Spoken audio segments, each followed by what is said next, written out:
গল্পের বাক্সবাই রৌমানানুপুর চ্যানেলে আমি রৌমানানুপুর আপনাদের পড়ে শোনাচ্ছি মানিক বন্দ্যোপাধ্যায়ের লেখে একটি উপন্যাস ধরা বাঁধা জীবন। আজ শুনবেন উপন্যাসটির তৃতীয় অর্থাৎ শেষ পর্ব।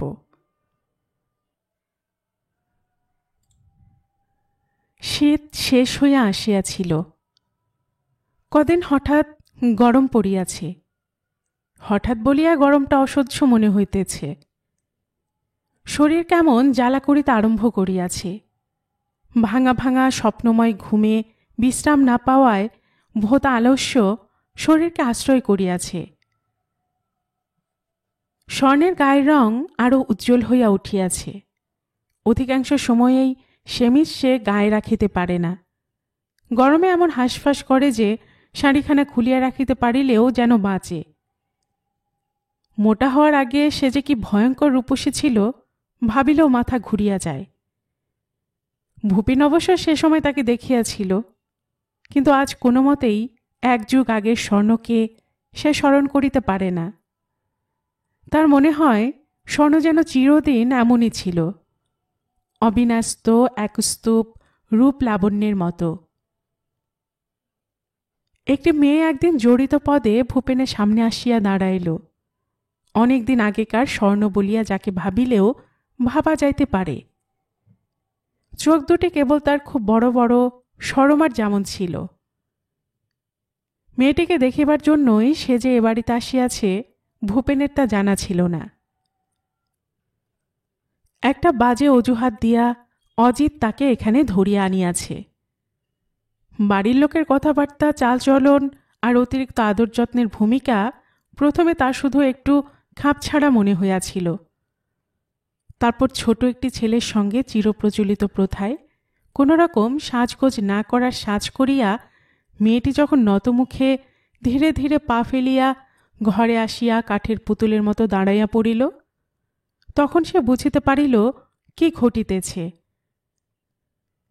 সমস্ত ব্যাপারটা এমন হাস্যকর মনে হইতে লাগিল তার। অজিতও জানে না, এ বাড়ির উৎসুক মেয়ে পুরুষরাও জানে না কত বছর ধরিয়া কনে তার ঠিক হইয়া আছে, কে তার ভবিষ্যৎ বধূ। জানিলে কিশোরীকে যাচাই করিবার জন্য সামনে ধরিয়া দিত না। অজিতকে বলিলে কি চমকটাই তার লাগিবে। কৌতুকের অনুভূতি কিন্তু তার অল্পখানি মিলাইয়া যায়। মেয়ে দেখার, মেয়ে দেখানোর পুরনো রীতিগুলি চোখের সামনে ঘটিতে ঘটিতে তার মনে পড়াইয়া দেয় বহুকাল আগে সরমাকে দেখিতে যাওয়ার কথা। মনে পড়ে সেদিনও অজিত তার সঙ্গে ছিল। ঘরের আসবাব ও বসিবার ব্যবস্থাও প্রায় ছিল এই রকম।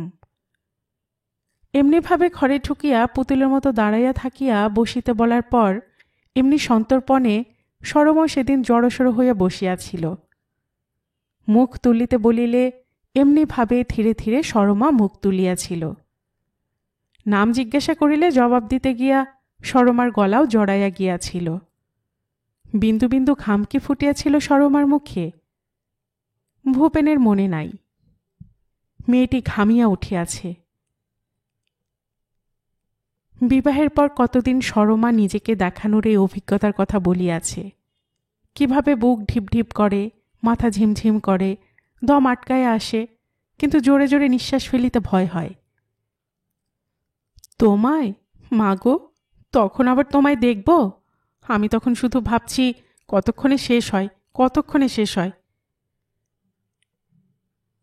শান্তির জন্য ভূপেন মমতা বোধ করে। এবার ছেড়ে দাও অজিত। গাড়িতে উঠিয়া অজিত জিজ্ঞাসা করিল, পছন্দ হলো না? একে যদি তোমার পছন্দ না হয়। পছন্দ হয়েছে বই কি, হতেই হবে, এ শর্মার আবিষ্কার তো। এমন সুন্দরী মেয়ে খুব কম দেখা যায়। ও বাবা, এর মধ্যে মজে গেছো? মজবার কথা নয়, টুকটুকে আঙুল দিয়ে কখন পাকা চুল তুলে দেবে ভেবে ধৈর্য ধরছে না ভাই। ও, তামাশা হচ্ছে। তারপর? তারপর আর কি, ওরা জিজ্ঞেস করলে বলে দিও মেয়ে পছন্দ হয়েছে কিন্তু পাত্র নেই। আমার ভাইপোটির বয়স মোটে 9 বছর। অজিত ক্রুদ্ধ হইয়া বলিল, আধবুড়ি লেডি ডাক্তার ছাড়া তোমার পছন্দ হবে না জানলে ওদের কথা দিতাম না। তাই উচিত ছিল। তোমার মরণ ঘনিয়ে এসেছে বুঝতে পারছি। একটা কথা বলি শুনে রাখো, আমি এখনও মাঝে মাঝে এখানে ওখানে ফুর্তি করে রাত কাটাই, তবু বাড়িতে আমার সুখ শান্তি আছে। তোমার যা কোশ্চিনকালেও থাকবে না। তার কারণটা কি জানো? পারিবারিক জীবনে কতগুলি নিয়ম মেনে চলি। সুখী হতে হলে সব শালাকে যে নিয়ম মানতে হয়। আরে রাখো তোমার তর্ক, ওসব জানা আছে আমার। কোথায় কি খাটে সে জ্ঞান তোমার আদৌ নেই। একটা কথার জবাব দাও তো আমার, খাওয়ার অনিয়ম করলে কদিন তোমার পেট ঠিক থাকে? বাড়ির জীবনটা ডাল ভাত খাওয়ার সামিল, রোজ পোলাও মাংস চলে না। সংসারী হওয়ার জন্য বিয়ে করবে, ঘরে আনবে একটা 30 বছরের লেডি ডাক্তার, তার কোনো মানে হয়? অন্য উদ্দেশ্যে বিয়ে করলে কোনো কথা ছিল না। প্রথম সংসার শুরু করলেও নয় বুঝতে পারতাম যাকে নিয়ে যেমন সংসার হোক খাপ খেয়ে যাবে। আনতে চাইছো নন্তুর মার জায়গায় আরেকজনকে, যাকে আনছো তিনি একদম অন্যরকম। ব্যাপারটা কি দাঁড়াবে ভেবে দেখেছো? ভূপেন কথা না বলায় অজিত একটু নরম গলায় বলিল, প্রভার নিন্দে করছি না ভাই, 30 বছর বয়স হয়েছে, ডাক্তারি করে, সেটা দোষের কথা নয়। আমার পিসির বয়স 47, তিনিও লেডি ডাক্তার। তবে যে যা সে তা, তার তো কোনো উপায় নেই। তোমাদের বনবে না, এই হলো আসল কথা।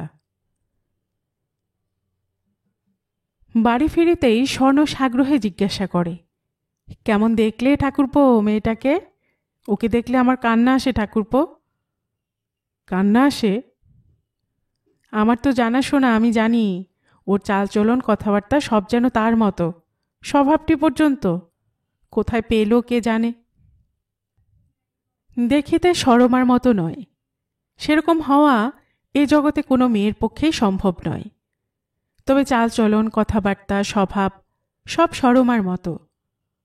ভূপেন আশ্চর্য হইয়া যায়। প্রভাকে বিবাহ করার কথা ভাবা যায়, কিন্তু সরমার বিনিময়ে তাকে বাড়িতে আনিবার কথা সত্যই কল্পনা করা যায় না। এই মেয়েটিকে কিন্তু সেভাবে ভাবা চলে। বাড়ির সকলের সঙ্গে এক হইয়া যাইবে, খালি পায়ে নিঃশব্দে ঘরের কাজ করিয়া বেড়াইবে, খাটে গদির বিছানা থাকিতে দুপুরবেলা মেঝেতে আঁচল বিছাইয়া ঘুমাইবে, নিজেকে একেবারে লোপ করিয়া ধরা দেবে ঠিক সরমার মতো। প্রভা নয়, ঠিক এই মেয়েটির পক্ষেই যেন তা সম্ভব। ঠাকুরপো, সে গিয়ে অবধি তোমার বুক খালি, ঘর খালি, তার অভাব তো আর কাউকে দিয়ে পূর্ণ হবার নয়। তবু শান্তিকে তুমি ঘরে আনো, আমাদের প্রাণ একটু হালকা হোক। বৌদি ঘন ঘন চোখ মুছিতে থাকে। সন্ধ্যার পর ভূপেন প্রভাকে একবার ফোন করিল। প্রভার সঙ্গে কিছুক্ষণ কাটাইয়া আসিবার জন্য মনটা তার উতলা হইয়া উঠিয়াছিল। প্রসন্ন খবর দিল প্রভা বাড়ি নাই, সকালে 10টার সময় বাহির হইয়া গিয়াছে, এখনও ফেরে নাই। বিকেলে বাড়িতে প্রভা একবার ফোন করিয়া জানাইয়া দিয়াছে কখন সে বাড়ি ফিরিতে পারিবে কিছুই ঠিক নাই। একটা জরুরি কেসে সে আটকা পড়িয়া গিয়াছে। প্রসন্নর কাছে নম্বর জানিয়া ভূপেন রোগীর বাড়িতে প্রভাকে ফোন করিল। প্রভা বলিল, কি করে ফিরব?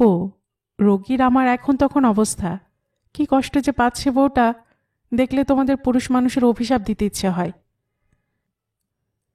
দেখলে তোমাদের পুরুষ মানুষদের অভিশাপ দিতে ইচ্ছে হয়।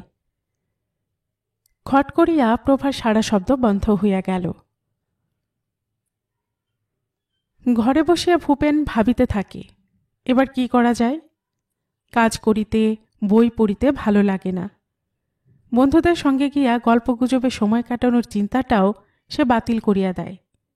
সিনেমায় যাইতে সে ভালোবাসে না। কিছু ভালো লাগে না, বড় একা মনে হয় নিজেকে। সময় বুঝিয়াই যেন অভাববোধের পীড়নটা আরো জোরালো হইয়া উঠিয়াছে। কাজের মধ্যে অন্যমনস্ক হওয়ার চেষ্টা করিবে ভাবিয়া কাজের ঘরে যাওয়ার জন্য জোর করিয়া উঠিয়া দাঁড়াইয়া আবার সে মত পরিবর্তন করে।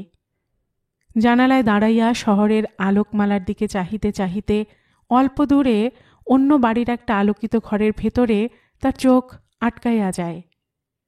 ক্যাম্প চেয়ারে কাত হইয়া একটি লোক চুপ করিয়া পড়িয়া আছে। মেঝেতে পা রাখিয়া খাটের উপর উপর হইয়া পড়িয়া আছে একটি মেয়ে। তার প্রসারিত হাতের কোণী পর্যন্ত দেখা যায়। পুতুলের বালিশের মতো ছোট একটা বালিশে কোণই রাখিয়া কি যেন করিতেছে মেয়েটি। ছেলেকে ঘুম পাড়াইতেছে নিশ্চয়। ছোট বালিশের ওপাশে নিশ্চয় একটি শিশু শুয়ে আছে। পড়িয়া যাওয়ার ভয়ে তাকে ঠেলিয়া দেওয়া হইয়াছে দেয়ালের দিকে খাটের শেষ প্রান্তে। কেউ নড়ে না, না পুরুষটি না তার বউ। 8-10 মিনিট পরে বউটি সোজা হইয়া দাঁড়ায়। ঘরের মধ্যে এদিক ওদিক একটু নড়াচড়া করিয়া বাহিরে চলিয়া যায়। দুজনের মধ্যে একটি কথাও হয় না। পুরুষটি তেমনিভাবে পড়িয়া থাকে। একটা সিগারেট ধরাইয়া অর্ধেক টানিয়া নিভাইয়া রাখে। কিছুক্ষণ পরে বউটি আসিয়া 1 কাপ চা লোকটির হাতে দিয়া আবার চলিয়া যায়। দাঁড়ায় না, গল্প করে না, ফিরিয়া তাকায় না। তারপর বহুক্ষণ সময় কাটিয়া যায়, বউটি আসে না। চা শেষ করিয়া পেয়ালা নামাইয়া রাখিয়া লোকটি আবার সেই 8খানা সিগারেট খায়। মাঝে মাঝে উঠিয়া খাটে উপর হইয়া বোধহয় ছেলেকে একটু থাপড়াইয়া আবার ক্যাম্প চেয়ারে চুপ করিয়া বসিয়া থাকে। এমন চুপচাপ বিনা কাজে মানুষ একা কি করিয়া বসিয়া থাকিতে পারে ভাবিয়া ভূপেন অবাক হইয়া যায়। দাঁড়াইয়া থাকিতে থাকিতে তার পায়ে ব্যথা ধরিয়া যায়। তবু সে জানালা ছাড়িয়া নড়িতে পারে না। খারাপ লাগে না লোকটার? একা মনে হয় না নিজেকে? একটা বইয়ের পাতা উল্টানোর প্রয়োজন পর্যন্ত অনুভব করে না? বহুক্ষণ পরে একটি ছোট বাটি হাতে বউটি ঘরে আসে। ছেলেকে খাওয়ানোর জন্য দুধ আনিয়াছে বুঝিতে কষ্ট হয় না। কি যেন সে বলে লোকটিকে। সে কথা বলে না, কিন্তু মুখে তার হাসি দেখা দেয়। প্রতিদিন হয়তো এমনিভাবে লোকটি সন্ধ্যা যাপন করে, চুপচাপ একা বসিয়া ছেলেকে পাহারা দেয়। বন্ধু, কাজ, বই কিছুই তার দরকার হয় না। কেন দরকার হয় না এতক্ষণে ভূপেন তা বুঝিতে পারিয়াছে। একাকিত্বের অনুভূতি লোকটির জাগে না। ছেলে তার সামনে খাটে শুইয়া ঘুমাইতেছে। কখন ঘুম ভাঙিয়া কাঁদিয়া উঠে ঠিক নাই। বউ তার ঘরের কাজ করিতেছে। কখন ঘরে আসে ঠিক নাই। নাও যদি ঘরে আসে, যখন খুশি নাম ধরিয়া ডাকিলেই আসিবে। না ডাকিলেও কাজ শেষ করিয়া বাহিরের সব প্রয়োজন মিটাইয়া সমস্ত রাত্রির জন্য সে তো আসিবেই। যত সময় যায় ততই তার সে আসিবার সময় কাছে আসে। সারাদিন হয়তো সে আপিসে খাটিয়াছে, ক্যাম্প চেয়ারে গা এলাইয়া মনকে শিথিল করিয়া চুপচাপ পড়িয়া থাকাই লোকটির কাছে পরম উপভোগ্য বিশ্রাম। সময় কাটানোর কোনো উপলক্ষই হয়তো সে চায় না, একাই সে থাকিতে চায়। তাই বটে, সন্ধ্যা হইতে রাত্রি 11টা পর্যন্ত সরমা যদি ঘরে না আসিত, এরকম একাকী মনে হইত তার নিজেকে। সরমা বাড়িতে আছে, কাজ অথবা গল্পে ব্যস্ত হইয়া আছে। নন্তুকে লইয়া জ্বালাতন হইতেছে। শুধু এটুকু জানা থাকিলেই কি এই একাকিত্বের ভার অনেক হালকা হইয়া যাইত না? ওই লোকটির মতো চুপচাপ হয়তো বসিয়া থাকিতে তার ভালো লাগিত না। নন্তুকে পাহারা দিয়াও নয়। সন্ধ্যা হইতে রাত্রি 11টা পর্যন্ত সরমা যদি ঘরে না আসিত, এরকম একাকী মনে হইত তার নিজেকে। সরমা বাড়িতে আছে, কাজ অথবা গল্পে ব্যস্ত হইয়া আছে। নন্তুকে লইয়া জ্বালাতন হইতেছে। শুধু এটুকু জানা থাকিলেই কি এই একাকিত্বের ভার অনেক হালকা হইয়া যাইত না? ওই লোকটির মতো চুপচাপ হয়তো বসিয়া থাকিতে তার ভালো লাগিত না। নন্তুকে পাহারা দিয়াও নয়। কিন্তু এমন ভোঁতা যন্ত্রণাদায়ক বিষাদ তার জাগিত না নিশ্চয়ই। ঘরের দেয়ালে সরমার প্রকাণ্ড একটা ফটো টাঙানো আছে। তার পাশে নন্তুর ছোট একটি ফটো। শোয়ার ঘরে ভূপেন খুব কম আসে। সরমার ফটোর দিকে সে তাকায় না, ইচ্ছে করিয়াই তাকায় না। আজ জানালা হইতে সরিয়া আসিয়া একাগ্র দৃষ্টিতে বহুক্ষণ সে সরমার ফটোর দিকে চাহিয়া রহিল। না, সরমাকে সত্যই সে ভালোবাসে নাই, প্রভাকে যেমন ভালোবাসে। কিন্তু সরমা তার জীবনের অনেকখানি জুড়িয়া ছিল। তার দৈনন্দিন ধরা বাঁধা জীবনে অতখানি অধিকার বিস্তারের ক্ষমতা প্রভারও কোনোদিন হইবে না। অনিবার্য অবিরাম মোহের মতো প্রভা তার মনকে আচ্ছন্ন করিয়া রাখিয়াছে। প্রভা আজ মরিয়া গেলে তার জীবনী শক্তি ঝিমাইয়া পড়িবে, চেতনায় স্তিমিত হইয়া আসিবে। সরমা মরিয়া যাওয়ায় তার কষ্ট হইতেছে, অসহ্য কষ্ট হইতেছে। দিনান্তে একত্রে বসিয়া প্রভার সঙ্গে দুদণ্ড কথা বলিতে না পারিলে সে বাঁচিয়া থাকিতে পারে। সরমাকে সর্বদা কাছে না পাওয়ায় জীবনটাই তার দুর্বহ হইয়া উঠিয়াছে। প্রভা সরমা হইতে পারিবে না। ওই অজানা অচেনা শান্তি মেয়েটি হয়তো সরমাকে নকল করিতে পারে, প্রভা পারিবে না। কাজের ঘরে যাওয়ার জন্য বারান্দায় আসিতেই সংসারে বিচিত্র কলরব ভূপেনের কানে আসে। পিসিকাকে বকিতেছে, রমলা শিখিতেছে গান। পাশের ঘরে বিমলা আর স্বর্ণ কথা বলিতেছে। নিচের ঘরে ছোট ছেলেমেয়েরা গোলমাল করিতেছে। মা ঠকঠক করিয়া হামানদিস্তায় গুঁড়া করিতেছেন পানের মশলা। রান্নাঘর হইতে শব্দের বদলে ভাসিয়া আসিতেছে সম্ভারের তীব্র সুবাস। উপেনের সিগারের কড়া গন্ধও সেই ঝাঁঝালো সুবাসের নিচে প্রায় চাপা পড়িয়া গিয়াছে। নিয়ম আছে, সুখে সংসার পাতিবার কতগুলি নিয়ম আছে। চোখ কান বুজিয়া সেগুলি মানিয়া চলিতে হয়। অজিত এই কথা বলিয়াছিল নিয়মগুলি সে সাধনার মতো মানিয়া চলে বলিয়া সে সুখী। সাংসারিক সুখ শান্তির আতিশয্যে অজিতের যে সত্যই ছোটখাটো একটা ভুঁড়ি গড়িয়া উঠিতেছে তাও চোখ মেলিয়া চাহিলেই দেখা যায়। তার কথাই কি ঠিক? সুখী হওয়া কি এত কঠিন আর সহজ? ৮-৯ বছর ধরিয়া ভালোবাসার ব্রত পালন করিবার পরেও যাকে ভালোবাসা যায় তাকে লইয়া সংসার পাতিয়া সুখী হওয়া যায় না। অজানা অচেনা শান্তিকে লইয়া অনায়াসে পাতা যায় সুখের সংসার। হয়তো তাই সংসারে ভালোবাসার স্থান নাই, সুখ শান্তির সঙ্গে সম্পর্ক নাই ভালোবাসার। হঠাৎ পড়া গরমের পর দুদিনের জন্য বসন্তের নাতিশীতোষ্ণ বাতাস বহিতে শুরু করিল।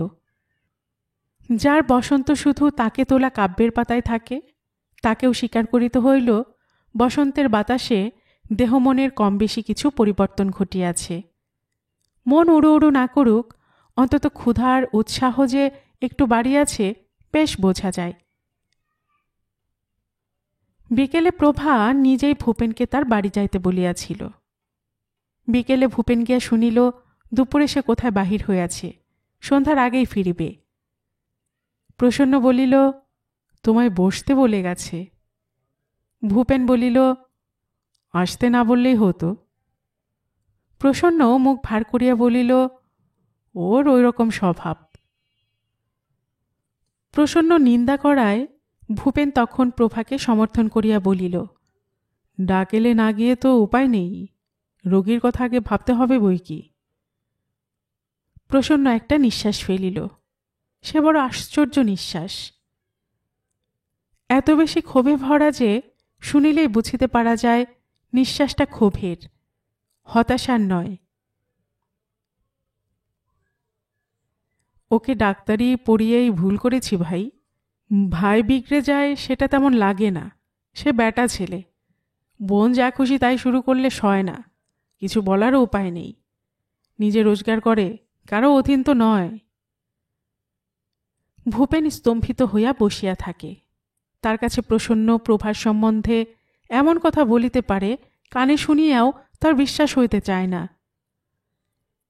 প্রসন্ন ধীরে ধীরে কামানো চিবুকে হাত বুলোয়।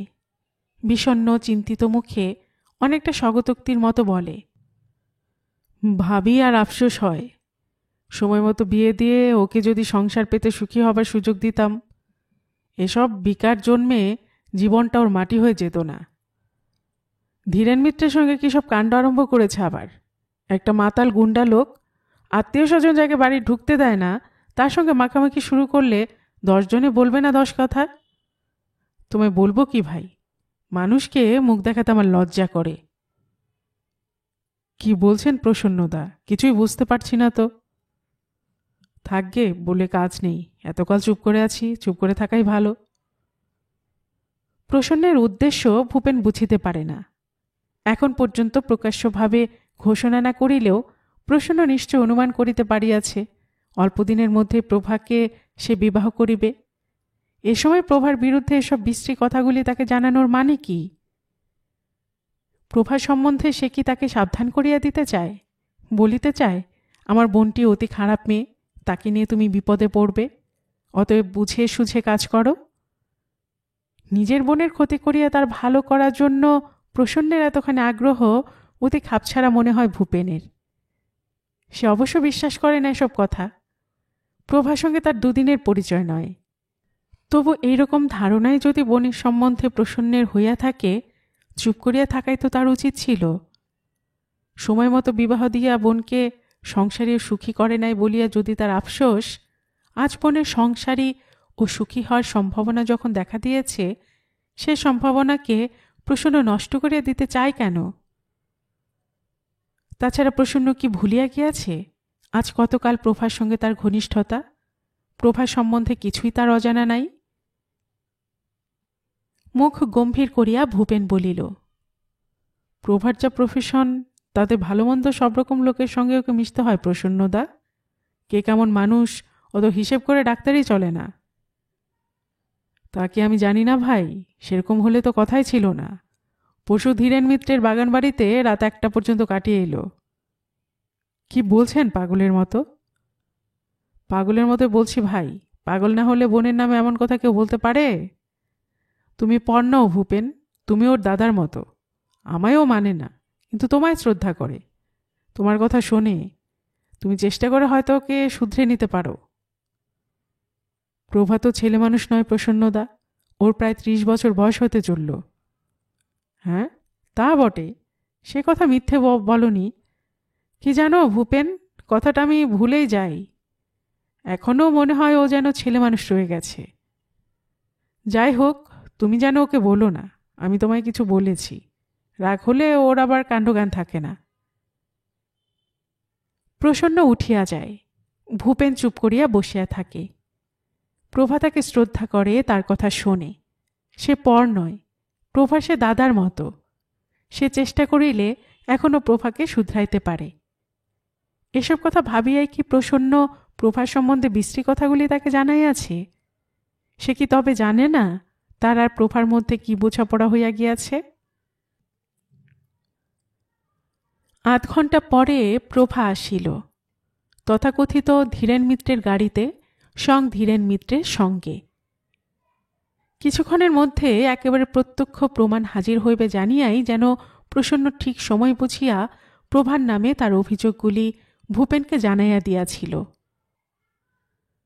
প্রসন্ন কি জানে না পুরুষের মন কিরকম সন্দেহপ্রবণ?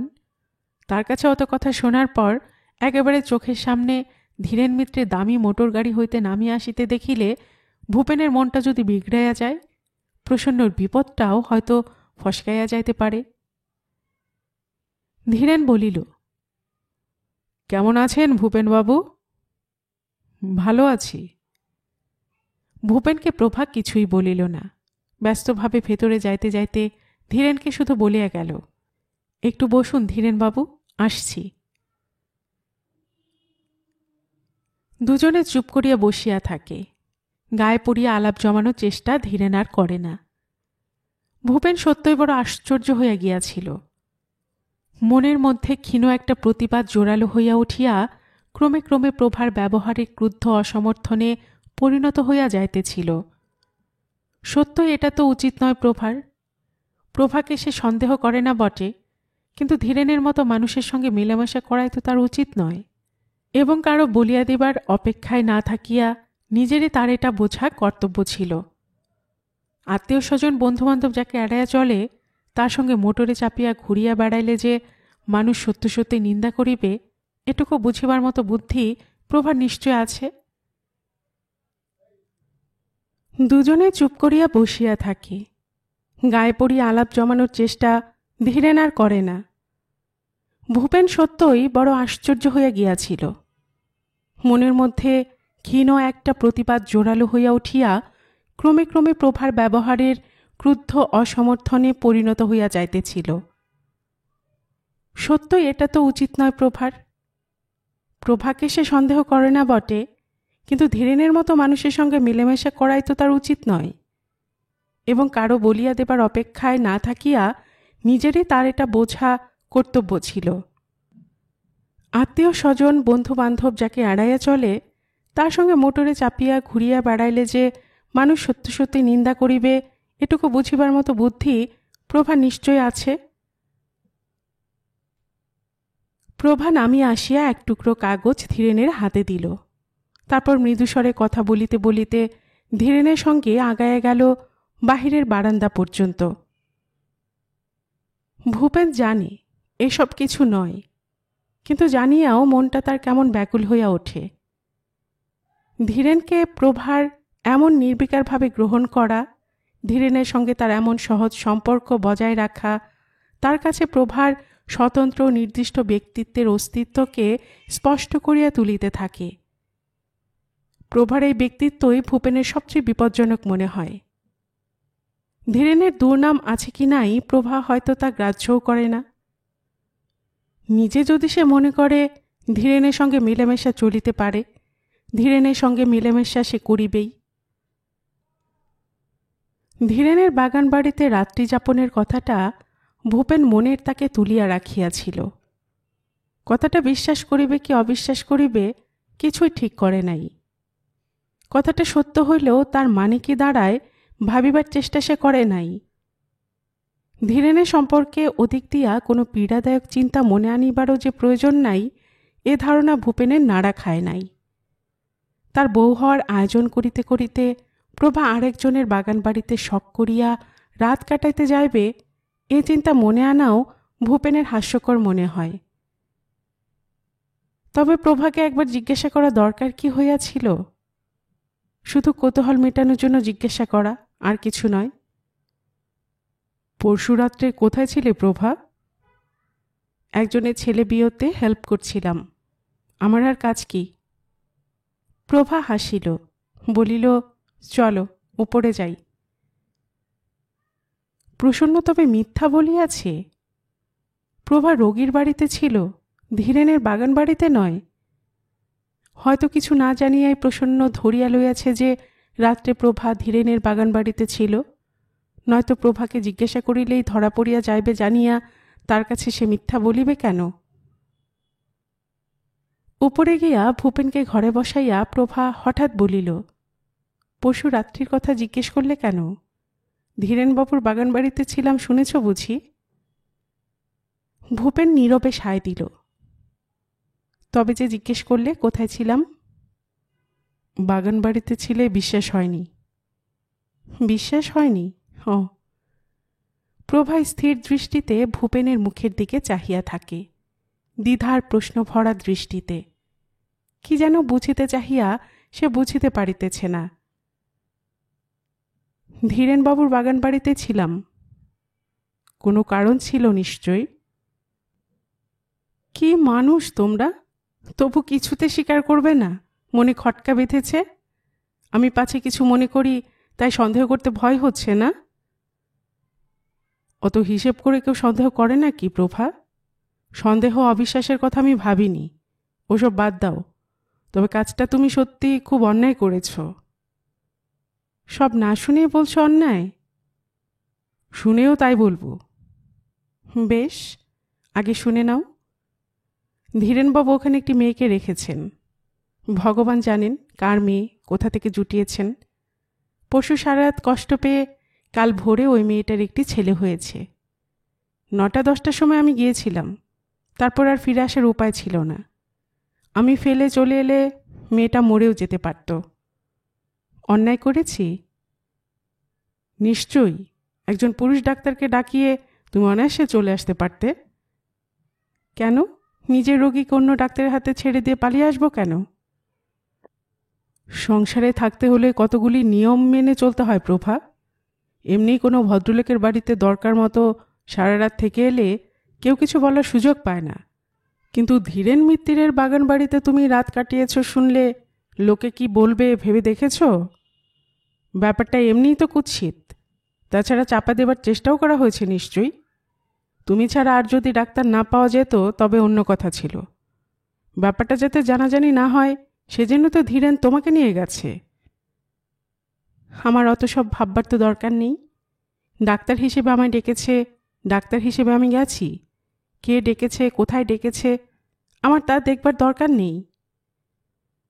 গয়না কেড়ে নেবার মতলবে একটা গুন্ডা যদি তোমায় ডাক্তার হিসেবে ডাকে, জেনে শুনেও যাবে তুমি? ছেলে মানুষের মতো কথা বলো না। প্রভা উঠিয়া যায়। ভূপেন জানে সে এখনই ফিরিয়া আসিবে। শুধু আলোচনাটা বন্ধ করিবার জন্য সে উঠিয়া গেল। আসিয়া হয়তো বলিবে, তোমার জন্য চা আনতে বলেছি, চা খাবে তো এখন? বলিয়া এতক্ষণের তর্ককে একেবারে বাতিল করিয়া নতুন বিষয়ে কথা আরম্ভ করিবে। যতক্ষণ প্রভা সামনে বসিয়া কথা বলিতেছিল, প্রতি মুহূর্তে তার মনে কি ভাবের উদয় হইতেছে ভূপেন স্পষ্ট অনুমান করিয়া যাইতেছিল। আগেও এটা সে খেয়াল করিয়াছে। প্রভা কি বলিবে, তার কথা শুনিয়া প্রভার মধ্যে কি প্রতিক্রিয়া জাগিবে, আগে হইতেই সে যেন তা জানিতে পারে। সব দিন নয়, মাঝে মাঝে। যেদিন প্রভার সঙ্গে কোনো বিশেষ কথা আলোচনা করিবার থাকে, অথবা যেদিন প্রভাকে দেখিবার জন্য মন অত্যন্ত ব্যাকুল হইয়া পড়ে, সেই দিন। হয়তো এসব বিশেষ দিনে তার মন, বুদ্ধি, ইন্দ্রিয় সমস্ত জগতের সঙ্গে সম্পর্ক প্রত্যাহার করিয়া শুধু প্রভাকে আশ্রয় করে বলিয়া এটা সম্ভব হয়। প্রভার চোখের পাতা কাঁপিয়া গেলে, অধরষ্ঠের মিলন রেখার তুচ্ছ একটু ব্যতিক্রম ঘটিলে তাও তার চোখ এড়ায় না, সে মানে বুঝিতে পারে।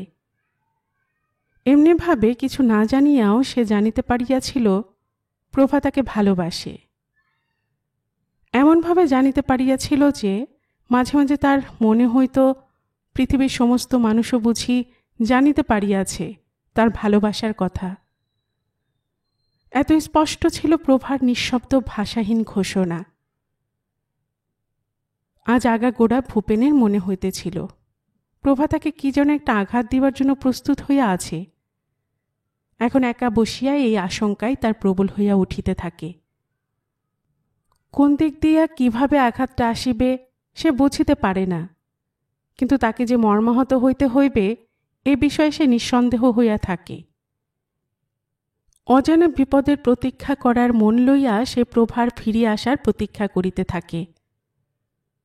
প্রভা ফিরিয়া আসিয়া বলে, চা আনতে বললাম, আর সন্দেশ বাড়িতে তৈরি।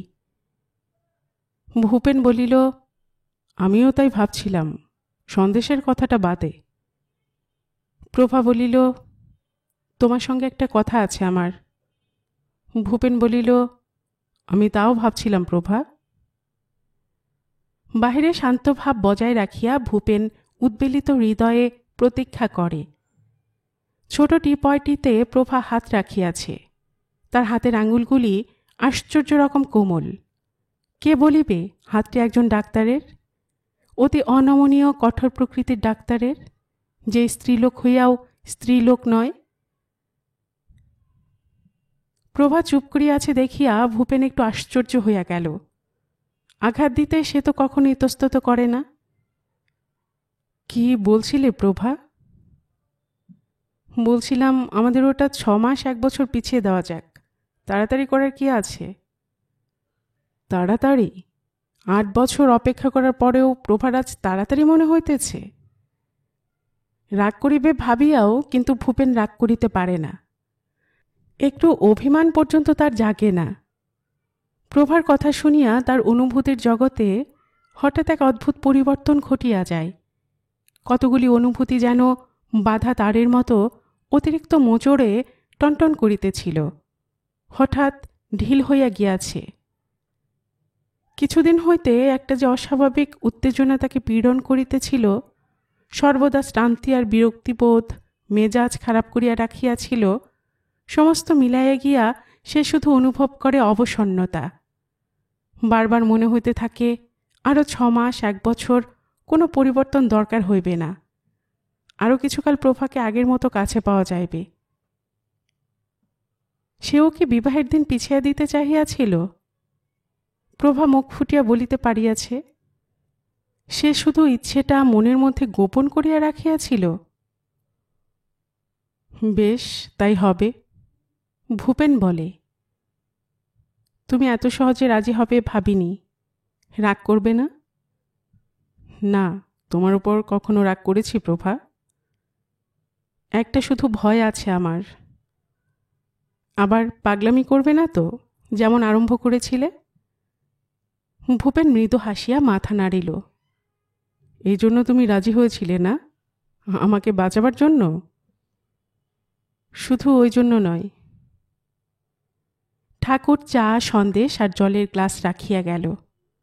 ভূপেন খেয়াল করিয়া আশ্চর্য হইয়া গেল।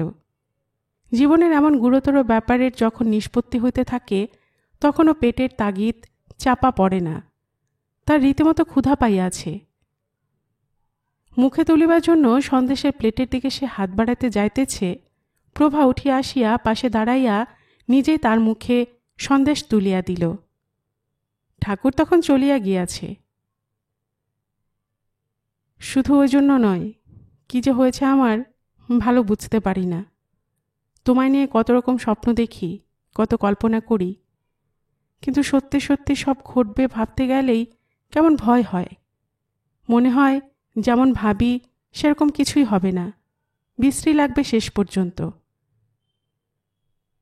চেয়ারের পেছনে সরিয়া গিয়া প্রভা ভূপেনের কাঁধে দুটি হাত রাখে। আমি ভাবছি বিয়েতে কাজ নেই, অত ধরা বাঁধার মধ্যে আমরা যেতে পারবো না। তার চেয়ে বরং... তাও আমরা পারবো না প্রভা। কপালে হাত রাখিয়া ভূপেনের মাথা নিজের শরীরে চাপিয়া রাখিয়া প্রভা অনেকক্ষণ তেমনিভাবে দাঁড়াইয়া রহিল। তারপর অতি ক্লান্ত অতি মৃদুস্বরে বলিল, তা জানি, কিন্তু থাকতে পারছো না বলে তুমি যে পাগলামি শুরু করে দিয়েছিলে, আবার কি ঝোঁক চাপবে তোমার কে জানে। তার চেয়ে সব কিছুই ভালো। আর পাগলামি করব না প্রভা। কানের কাছে মুখ নামাইয়া প্রভা ফিসফিস করিয়া বলিল, শোনো, তোমায় জানিয়ে রাখি, আজ থেকে আমি তোমার হয়ে রইলাম। যেদিন খুশি যখন খুশি আমাকে চাইলেই পাবে। রাত 2টোর সময় তুমি যদি আমায় ফোন করে ডাকো, ট্যাক্সি না পাই, পায়ে হেঁটে আমি তোমার কাছে চলে যাব। তুমি কিন্তু শান্ত হয়ে থাকবে, নিজেকে ধ্বংস করতে পারবে না, কেমন?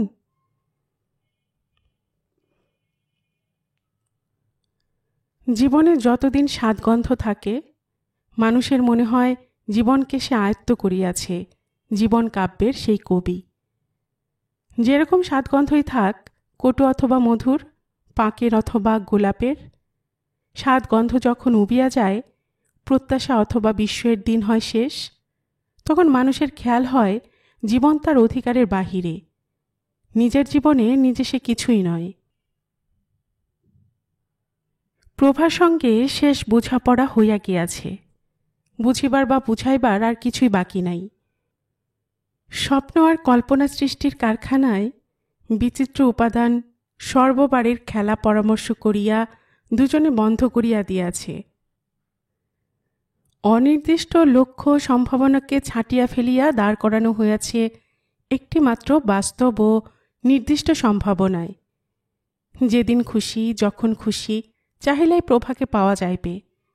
চাহিবার সংকোচ জয় করিতে হইবে না, না পাওয়ার ভয়ে কাতর হইতে হইবে না, প্রতীক্ষায় অধীর হইতে হইবে না, কোনো আয়োজন করিতে হইবে না। যখন শুধু আছে চাওয়া এবং পাওয়া, তাছাড়া সমস্তই বাহুল্য, অনাবশ্যক। দুজনের মধ্যে সব ব্যবধান সংক্ষিপ্ত হইয়া গিয়াছে। চারিদিকে ছড়ানো দিগন্তের যেদিকে খুশি মুখ করিয়া রওনা হওয়া, কাছে আসা আর দূরে যাওয়া, পথ ভোলা আর পথ খোঁজা, নদী মাঠ বন উপবন সাগর ও পাহাড় পার হওয়া, এসবের আর প্রয়োজন নাই। তার আর প্রভার মধ্যে সোজা লাইন পাতা হইয়া গিয়াছে। ভূপেন ভাবিতেও পারে নাই এত সব রোমাঞ্চকর সম্ভাবনার এমন ভোতা পরিণতি হইবে। তার জানাও ছিল না প্রেম বাড়ে কমে, বাঁচে মরে। সেদিন প্রভার কাছে বিদায় লইয়া চলিয়া আসিবার সময়ও সে কিছু টের পায় নাই। একটা গুরুতর জটিল সমস্যার অতি সহজ ও সুন্দর মীমাংসা হইয়া গিয়াছে ভাবিয়া তখন কেবল নিশ্চিন্ত হওয়ার শান্তিই সে অনুভব করিয়াছিল। সেই সঙ্গে ছিল প্রভার সঙ্গে সমস্ত বিরোধের অবসান ও সর্বাঙ্গীন বোঝাপড়ার আনন্দ। শান্ত মধুর এক অনির্বচনীয় পুলকের মধ্যে কয়েকটা দিন তার কাটিয়া গিয়াছিল। মনে হইয়াছিল পৃথিবী কি সুন্দর, গৃহ কি মনোরম, বাঁচিয়ে থাকা কি সুখের। তারপর শীতল জলে স্নানের প্রভাবের মতো কিভাবে যেন উবিয়া যাইতে লাগিল সেই অস্থায়ী আবেশ। ধীরে ধীরে মিথ্যা হইয়া যাইতে লাগিল সাময়িক সত্য। রসালো দিনগুলি হইয়া উঠিল নীরস দীর্ঘ সময়। পাখা মেলিয়া উড়িতে উড়িতে একসময় তার আকাশটি পর্যন্ত রহিল না। পাখা গুটাইয়া ভারাক্রান্ত দেহে অবসন্ন মনে নামিয়া আসিতে হইল পাথর ঢাকা মাটির প্রলেপ বিছানো কাঁকরে। ভূপেনের মানসিক স্থবিরত্বের সুযোগে সংসার ধীরে ধীরে তার মনোযোগ নিজের দিকে টানিয়া লইতে লাগিল। এতদিন সংসারের কোনো বিষয়ে কেউ কিছু বলিতে আসিলেই ভূপেন বিরক্ত হইয়া উঠিতেছিল। এখন ছোট বড় সব বিষয়ে তার পরামর্শ ও নির্দেশ পাওয়া যাইতে লাগিল। স্বর্ণের সাহস সকলের চেয়ে বেশি। সংসার পরিচালনার দায়িত্বটাও তার। ভয়ে ভয়ে সেই প্রথমে দুটি একটি সমস্যা তার দপ্তরে হাজির করিতে লাগিল। তারপর জানাজানি হইয়া গেল মেজাজ ভূপেনের ঠান্ডা হইয়া গিয়াছে। কথায় কথায় অকারণে সে আর চটিয়া ওঠে না। তখন সাহস পাইয়া সকলে ঘেঁষি আসিল তার কাছে, জানাইতে লাগিল অসংখ্য দাবি ও প্রার্থনা। ভীরু রমলা পর্যন্ত স্বর্ণের রায়ের বিরুদ্ধে তার কাছে আপিল পেশ করিতে গেল। তার গান শেখার বিশেষ ব্যবস্থা করিয়া না দিলে সে কিন্তু প্রায় উপবেশন আরম্ভ করিবে। হ্যাঁ, বাঁধ ভাঙা বন্যার মতো স্থগিত করা দায়িত্ব কর্তব্য ভূপেনকে ভাসাইয়া নেওয়ার উপক্রম করিল। কত কি যে তাকে করিতে হইবে তার ঠিক ঠিকানা নাই। পিসের বড় মেয়েটার বিবাহ না দিলে নয়।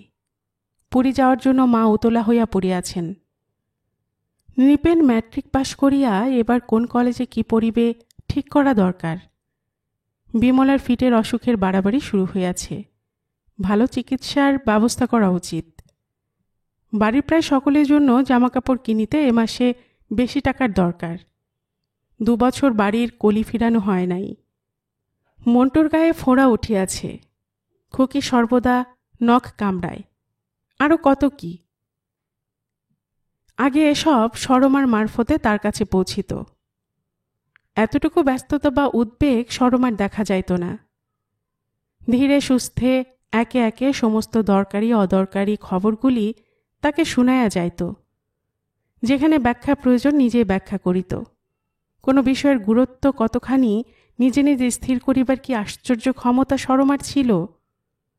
শুধু তার বলিবার ধরনেই সব বিষয়ে ভূপেনেরও স্পষ্ট ধারণা জন্মিয়া যাইত। মনে হইত কিছু না বলিয়াও সরমায় যেন তাকে বলিয়া দিয়াছে কোন বিষয়ে কি তার কি করা উচিত। শুধু তার বলিবার ধরনেই সব বিষয়ে ভূপেনেরও স্পষ্ট ধারণা জন্মিয়া যাইত। মনে হইত কিছু না বলিয়াও সরমাই যেন তাকে বলিয়া দিয়াছে কোন বিষয়ে কি তার কি করা উচিত।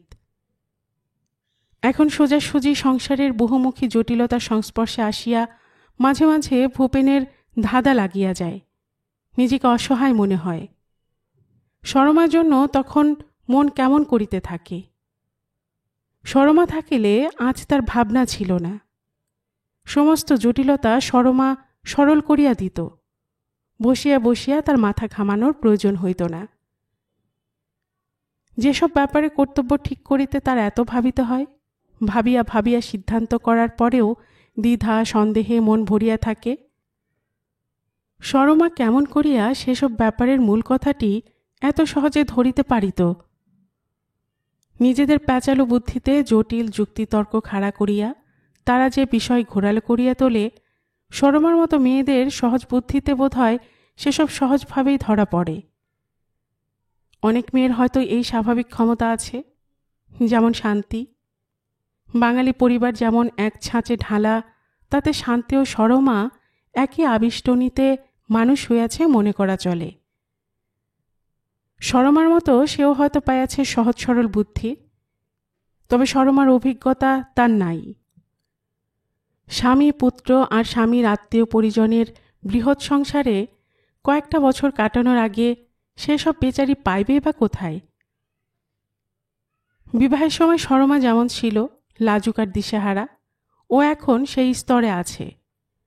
সরমার মতো হইয়া উঠিতে ওর অনেক সময় লাগিবে, অনেক। কাজ আর সংসারের দায়িত্ব আশ্রয় করিয়া ভূপেন নিজেকে ভুলিবার চেষ্টা করে এবং এত সহজে নিজেকে ভোলা যায় দেখিয়া আশ্চর্য হইয়া যায়। সে বুঝিতে পারে মূল্য দিলেই জগতের তুচ্ছ অবলম্বনও মূল্যবান হইয়া উঠিতে পারে। 42 বছর বয়সে নিজের বাড়ির মানুষগুলি সম্বন্ধে সে এক নতুন সত্য আবিষ্কার করে। বিভিন্ন স্বার্থ আর প্রকৃতি কতটুকু মমতাকে আশ্রয় করিয়া সামঞ্জস্য বজায় রাখিতে পারে। হিংসা, বিদ্বেষ, কলহ, বিবাদ ওই সামান্য প্রীতির বাঁধনটুকু ছিঁড়িতে পারে না। কলহের শেষে আবার অনায়াসে গলাগলি ভাব হয়। এটা সম্ভব হয় শুধু বাস্তবতার ভিত্তিতে তাদের সম্পর্ক দাঁড়ায় আছে বলিয়া। ছাড়াছাড়ি হওয়াটা তাদের কাছে মর্মান্তিক কিছু নয়, তবু ছাড়াছাড়ি হয় না, কারণ তার প্রয়োজন নাই। প্রয়োজন যতক্ষণ না আসে ততক্ষণ মিলিয়া মিশিয়া আনন্দেই সকলে দিন কাটায়। এভাবে জীবন কাটাইতে দোষ কি? কারো সঙ্গে এমন সম্পর্ক গড়িয়া তোলার প্রয়োজন কি? যে সম্পর্ক চুকিয়া গেলে বাঁচিয়া থাকাটাই ভয়াবহ শাস্তিতে পরিণত হয়। যত দিন যায় প্রভার বিরুদ্ধে একটা জোরালো অভিযোগ ভূপেনের মনে স্পষ্ট হইয়া উঠিতে থাকে। দুজনের সম্পর্ক সহজ করিয়া দেওয়ায় প্রথমে প্রভার কাছে তার কৃতজ্ঞতার সীমা ছিল না। তারপর ভীরু সন্দেহের মতো ক্ষীণ একটা প্রতিবাদ মনে জাগিয়াছিল যে প্রভা কি সত্যই খুব বেশি উদারতা দেখাইয়া আছে। হতাশ অবসন্নতার ভাব কাটিয়া যাওয়ার সঙ্গে জীবনের অপার শূন্যতা পীড়ন আরম্ভ করিলে এই প্রতিবাদের ভাষা ক্রমে ক্রমে প্রবল হইয়া উঠিয়াছে। কেবলই মনে হইতেছে তার দিক ভাবিয়া তো শুধু নয়, নিজেকে মুক্তি দেওয়ার জন্য প্রভা তাকে মুক্তি দিয়াছে। প্রভা রেহাই চাহিয়াছিল, এমন অন্ধ আবেগের সঙ্গে রেহাই চাহিয়াছিল যে ভবিষ্যৎ পুনরাবৃত্তির সম্ভাবনা পর্যন্ত ঘুচাইয়া দিয়া তাদের ভালোবাসাকে সে চিরদিনের জন্য ধ্বংস করিয়া দিয়াছে। প্রভা জানে বাসন্তী পূর্ণিমা রাত্রের অনির্দিষ্ট কামনা তার নয়। প্রতিদিন সে তাকে চায় জীবনের সুখ দুঃখ হাসি কান্নার সাথী হিসেবে। জানিয়া শুনিয়া এ উদারতা দেখানোর কি মানে হয়? আমাকে চাহিলেই তুমি পাইবে। কি করিয়া প্রভা মনে করিতে পারিল ওভাবে সে তাকে কোনোদিন চাহিতে পারে? সমস্ত কি ছল প্রভার? তাকে ঘিরিয়া স্বপ্ন রচনা সেই কথা? স্বপ্ন কি প্রভা রচনা করিতে জানে? তাকে সান্ত্বনা দেওয়ার জন্য হয়তো প্রভা ও কথা বলিয়াছে। অনেক দিনের বন্ধু সে, অনেক দিন হইতে তার প্রেমে উন্মাদ। সুতরাং উদারভাবে তাকে কতগুলি রোমাঞ্চকর কথা তো অন্তত বলা উচিত। নিজেকে যখন দেওয়া চলে না, একটু শান্ত করা উচিত মানুষটার মন। তার জন্যই মন যখন তার এত উতলা হইয়াছে। প্রভা ডাক্তার, রোগীকে সে ওষুধ দেয়, আশা দেয়, তারও প্রেম উন্মোদনার চিকিৎসাই হয়তো প্রভা করিয়াছে। চাইলে আমাকে পাইবে, এ কথাও হয়তো প্রভার মিথ্যা। সে কোনোদিন চাইবে না জানিয়াই ও কথা প্রভা বলিতে পারিয়াছে। ভাবিতে ভাবিতে একদিন প্রভাকে আঘাত করিবার দুরন্ত ইচ্ছা জাগে ভূপেনের। কোনো মতে এই ইচ্ছা সে দমন করিতে পারে না। প্রভার মিথ্যা ধরাইয়া দিতে হইবে, বুঝাইয়া দিতে হইবে ছেলে ভুলানো কথায় ভুলিয়া থাকিবার মানুষ সে নয়। প্রভাকে এভাবে জব্দ করিয়া তার লাভ কি হইবে ভাবিয়া দেখিবার অবসর ভূপেন পায় না। ঝোঁকের মাথায় সন্ধ্যার পর সে প্রভার বাড়ি যাওয়ার জন্য বাহির হইয়া পড়ে। মন তার ভরিয়া থাকে গভীর বিষাদে, কিন্তু প্রত্যাবর্তনের কথা সে ভাবে না। সারাদিনের গরমের পর এখন পরম উপভোগ্য বাতাস বহিতে শুরু করিয়াছে। ভূপেন হাঁটিয়াই প্রভার বাড়ির দিকে চলিতে থাকে। তাড়াতাড়ি করিবার কিছু নাই, উৎকণ্ঠিত আগ্রহে প্রতীক্ষা তো কেউ করিতেছে না তার জন্য। ফিরিয়া তার আসিতে হইবে। দুদণ্ডের জন্য বিব্রত প্রভার মুখখানি দেখিয়া প্রভার মনকে শেষ জানা জানিয়া। বাহিরের বসিবার ঘরে কেউ ছিল না। একটি স্তিমিত আলো জ্বলিতেছে। উপর হতে কয়েকটি মানুষের কথা ও হাসি ভাসিয়া আসিতেছিল। ভূপেন একটা খালি চেয়ারে বসিয়া পড়িল। প্রভার কয়েকটি বন্ধু আসিয়াছে। দোতলায় প্রভার ঘরে তারা সানন্দে কলরব করিতেছে। প্রভার গলা শোনা গেল, কথাগুলি বুঝিতে পারা গেল না। তার কানে আসিল প্রভার উচ্ছ্বসিত হাসির শব্দ। এখনো সে হাসিতে ভুলিয়া যায় নাই। জীবন যাদের আনন্দে ভরপুর, ভেতরের হাসি যাদের শব্দে ফাটিয়া পড়ার জন্য সর্বদা উদ্যত হইয়া আছে, তাদের সঙ্গে মিলিয়া মিশিয়া সন্ধ্যাটি প্রভা উপভোগ করিতেছে। ভূপেন ঈর্ষাবোধ করে না, সে শুধু আশ্চর্য হইয়া যায়। প্রভার জীবনেও হাসি ও আনন্দ আজ এত সুলভ। নিজে সে তবে হাসিতে ভুলিয়া গিয়াছে কেন? এ দোষ তো তার নিজের। প্রেমকে এত বড় করিয়া তুলিবার কোনো প্রয়োজন তো তার ছিল না। ব্যর্থতাকে আঁকড়াইয়া ধরিয়া থাকিতে কেউ তো তাকে অনুরোধ করে নাই। সরমার নন্তুর জন্য শোক যদি তার হইয়া থাকে, হোক। প্রভা যদি স্বপ্ন আর কল্পনার জগৎকে অনুর্বর মরুভূমি করিয়া দিয়া থাকে, দিক। আরও তো অনেক কিছু আছে জীবনে, সেসব অস্বীকার করিবার কোনো কারণ তো নাই। হাতের খেলনা কাড়িয়া নেওয়া হইয়াছে বলিয়া অবোধ শিশু ঘরের আসবাব ভাঙিতে আরম্ভ করে। সে তো শিশু নয়।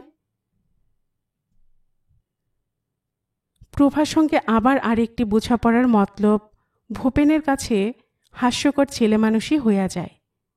কি হইবে প্রমাণ করিয়া প্রভার মনে কি ছিল আর কি ছিল না? তার চেয়ে প্রভাকে হাসিতে দেওয়াই ভালো।